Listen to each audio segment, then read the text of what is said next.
Episode 116. Are these comics going to make good film and television shows? We have Green Arrow.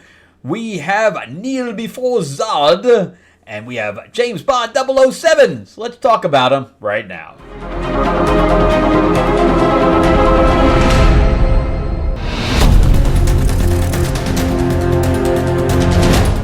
Welcome back to the channel, everyone. Thank you for spending time with me as we rant about movies, comic books, and television shows, as well as the occasional board game.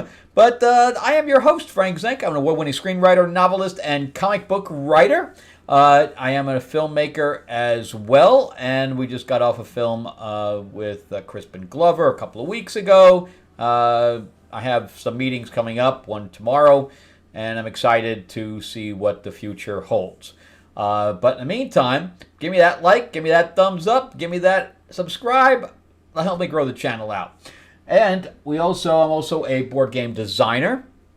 I grouped up with Mark Spears, who does a lot of comic book covers, including he did an Ep Before Zod cover as well. He did Spawn, he did Power Rangers, he did Spider-Man, he did Vampirella, all this stuff. And he did a bunch of classic monsters, so he and I put together a game based on his artwork, and it's a deck-building game from 1 to 5 players. We did unlock the 5th player. You can play solo mode. And the description below has the link to Backer Kit. It's kind of like Kickstarter. So definitely check that out. We're in our final week, so we are fully funded, so we will be definitely fulfilling all that, so you don't have to worry about whether it's going to be fulfilled or not, because it is funny. It is fully financed. So let's jump into Green Arrow.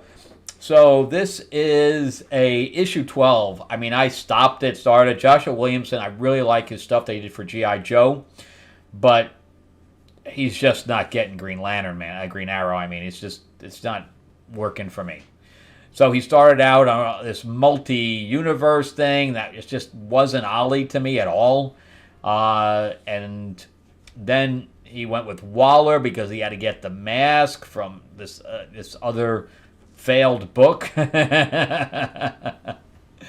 then now he's fighting holograms and all this stuff with this whole Arrow family, and the Arrow family is just immense. And we start out with him on the island. He's got a flashback to the island, and I'm going to jump back to the reason why that's kind of important. And then we talk about the artwork's very stylized. I'm not really a big fan of this blocky type artwork. And we get a flashback of his past. And then we have Arrow Fight! Welcome to the Arrow Fight against all of the different holograms! But anyway, Merlin's got some serious issue here. He's got like an eye problem here. I don't know, he's got a skin condition. I don't know what's going on with him, but it looks pretty nasty. He's got to have that looked at. And he goes, oh, now you guys are in trouble. And, Black Canary comes in here. Now, I don't know where all these people just suddenly came from. But now she's here, and she disrupts the frequency of the hologram, so they all kind of disappear. And then he has a face-off with Merlin, and they both fire at the same time.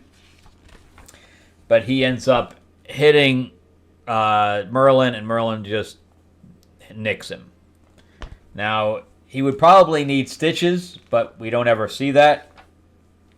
And then John Diggle just suddenly comes out of nowhere, literally, and he collects Merlin and says, thanks, man! Give me a high five! Yeah, this thing's over. And then they go to the island. Now, this is the island where he was marooned, right? Nobody has been to this island since. There are no cell phone towers here. There is no civilization. There is no nothing. Red Arrow finds his arsenal, finds his daughter, whose hair is blue. And they're like, oh, let's go play volleyball. But without a net, they're just literally hitting a ball up in the air, and that's it. This continues like they're on vacation. And see, he just has a... Now, where did he get the Band-Aid from? No clue. Not a clue. But he says that he's got to call Waller and whatever. Unless he's got a cell phone, a satellite cell phone, he ain't calling shit. There ain't nobody there. So as far as I'm concerned, very disappointing. I guess they're going to be going into another story because, we got this absolute power thing starting that I can give a shit about. But it says next, the Waller problem. So I don't know if they're going to do like another 12 issues. I don't know. I'm kind of over it. If Joshua Williamson is writing it, I'm kind of over it. All right. Well, that's it for me on that one. I would make a good film and television show. No, not at all. I'll stick with the first two seasons of CW Arrow. All right. So let's go into Neo Before Zod. This is by Joe Casey. Ursa died in a couple of issues ago, and he exiled his son, so he has no one. He got all burned up, so he's slowly healing right now. He took over a prison transport ship, so he now all the prisoners are his legion, so he's trying to keep them all in line, and this chick goes to him, I guess, to try to get favor with him, and he's like, go the fuck away. And then Jor-El shows up, but obviously just in his mind, and he slams him against the wall, and of course he just disappears because he's not really there. And so here's what the transport looks like. So there's a couple of, he's trying to get the robot to give him schematics and things like that so he can learn the ship. And he killed a few of them to show that he was the primal guy. And he says, what's those two sealed things? I thought when I opened up all the doors, the robot said, no, those are special prisoners in there. They have their own, they're not on the main grid, which makes sense. So anyway, the robot fucks around and he opens the door, one of the doors anyway, and releases this green eye thing. So, that's right, he goes and questions one guy to see what's in there. And the guy's like, I don't know. Here comes the eye, and the eye comes out and kills a bunch of them, including that blue chick from the beginning. So he's like, what's going on? We got to hunt this thing down. What's going on here? And he doesn't realize that's right. And then the eye goes after, some of the components of the ship. And he's like, we're going to hunt this thing down. And there's the eye just running around zapping people, including Zod. And then it opens the door, the other door, as Zod kind of tackles the eye. And the door opens, and we reveal a character I haven't seen in a long time. That's Emerald Empress, and the eye thing is like her pet type of thing. So, yeah. A good kind of twist, because I didn't see this coming, where he has somebody else to deal with. I was wondering where Joe was going to take this. I like this a lot. It's continually moving. Like the last issue really didn't move that much, but this one did. So I like what's going on. And will it make a good movie or television show? No, you can't do Zod without Superman. It's not going to work. But he's halfway through his series. Now, why they made it a 12 issue, I have no idea. It seems kind of long.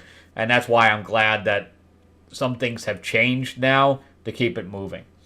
All right, so let's talk about James Bond 007. This is the one right before this one ends. This is by Garth Ennis. The last series, run was pretty good. This miniseries, not so much. I'm really disliking it. I'm disliking what he's doing here. And I can't wait for this to be over. If it was any more than 6 issues, I would have canceled this thing already. So it's about this weapon that is becomes ice, but then immediately dissipates, so you could never know that there was actually what the murder weapon was. So even in the first scene, in the first thing, we see this ice created, so nobody can track down what the actual weapon was after it happens, unless there's, I guess, surveillance in the room. So anyway, then he went into space to question people, you could just get on a NASA ship, no problem. He really took a lot of liberties here, and it just doesn't work.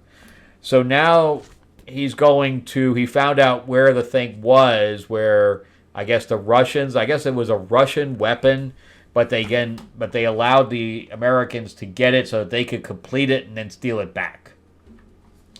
So he leaves the submarine, and he meets this guy on the island, which is where he's going to go find, the whatever industrial plant that's making this thing, and that's what his deal is to market so that they can come and airstrike it and destroy it.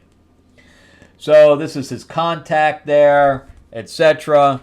And then when they, and again, I really like that Vampirella thing. I don't collect Vampirella, but so so M asks Moneypenny if who talked who out of who about the fact that he could have been the mole, because they found out there was a mole. Irrelevant, really, at this point. So the guy in the car ends up pulling a gun on him, saying, look, they have my family. I've got to do this. I'm sorry. And these choppers come in, and he says, you're going to go with them. And the sun gets in his eyes, and Bond immediately uses that as an opportunity to grab the gun away and blows his head off.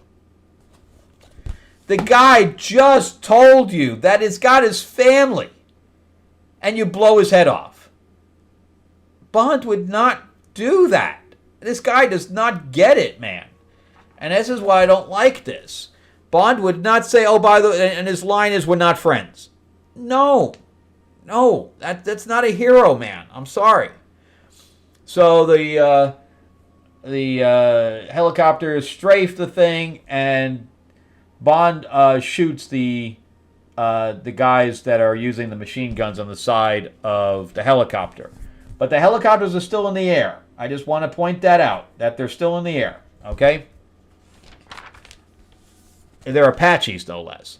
And suddenly he's on board. What did he do? Fly? What the hell? He has no jetpack or anything like that. So, he shoots the guy in the back, and now there's only one pilot left. And he's like, tells the pilot, we're going to go land and tell them you have the prisoner. So here's the compound, and meanwhile he throws a grenade on the guy, so he blows him up while he jumps out. So now there's the whole compound thing, and he's like, I'm going to go try something while I'm waiting for you guys to show up, and then he ends up having a big guy. He's like, there's always a big guy. And that's the end of that. What a piece of shit. Just a piece of shit. So let's do a recap. Piece of shit. The other one was a lot better. The other one I could see as a movie. This, no way. No way. And then again, who knows if we even have another James Bond coming with the way today's film and television is. All right, so that would be a no. Before Zod would be a no, but I like the actual series. It just wouldn't work as a film and television show by itself. And Green Arrow, another piece of dirt. So that would be a no. 3 no's, 3 books and 3 no's. Wow, getting nasty in here. Anyway, that's it for me. Thank you guys so much for watching. I really appreciate it. Remember to give me that like and that subscribe. Again, thank you so much for watching. Remember, too, that we have Mythlords in our final week. So definitely jump on that. You can see the artwork on the back. You can play as Dracula, Frankenstein, Creature from the Black Lagoon, and the werewolf, etc. And there's additional characters. We had the bride, the mummy, you're attaching weapons and horses and vehicles and all this other stuff. Plus, it is very easy to learn by. There's plenty of videos out there. Also, there's a few videos on the link in the description below that when you go there, you can definitely learn how to play, and you'll see how easy it is. And this is also the expansion where you're going to play as either Dorothy or the Wicked Witch of the West. And there's the other witches are in here as well, and the Tin Man, and even Toto, and the Scarecrow, Cowardly Lion, all that stuff. All right, so definitely check that out. Again, we're on our final week, so now is the time to jump in. We unlocked the 5th player as well, and you can also play solo. So even if you not have a group, you can also play by yourself. All right, thank you guys so much for watching. Check out some of my other videos, and I'll see you guys on the next one. All right, bye-bye.